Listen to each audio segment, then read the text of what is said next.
about a young fellow with OCD? Well, the first thing in working with him is to try to establish a place where he's trusting people and trusting adults. Um, and that's a big deal, because the problem is that he spends the majority of his day trying to tamp down his feelings and his desires for needing to go wash his hands. I mean, he has full-blown OCD, and he's got all these hygiene rituals.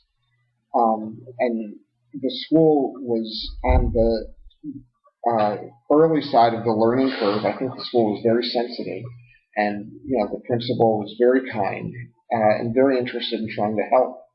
But they were just learning about it, so they didn't really know a whole lot about it.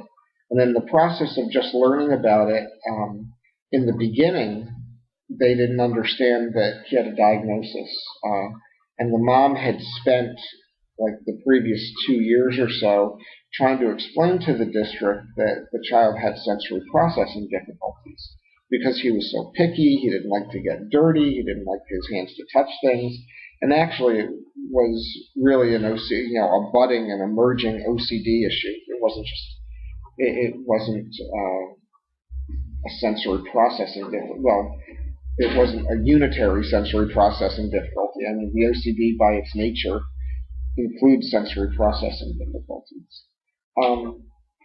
So first was just trying to establish some trust and some rapport building, and then talking to him about the things that make him feel anxious, and then having him develop a little bit more self-awareness about his own feeling states.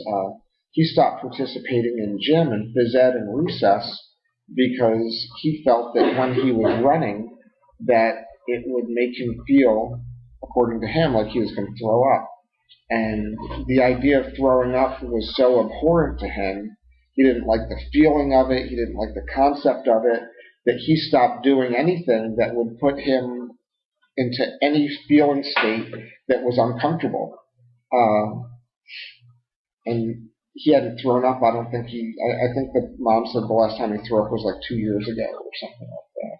So a lot of it was helping him label and name and understand his feeling states and understand what he could do to regulate his own emotional feeling about it. So we would do challenge activities and graded desensitization to have him practice doing things in a safe environment where he trusted the adult, practice doing things that would put him closer to the edge of his comfort level, and then trying to broaden out his comfort level a little bit. And then also, giving him language for dealing with it, and then teaching the language to the family, and then having the family carry over all that stuff at home. So that's an example of what we would do for a behavioral kind of intervention.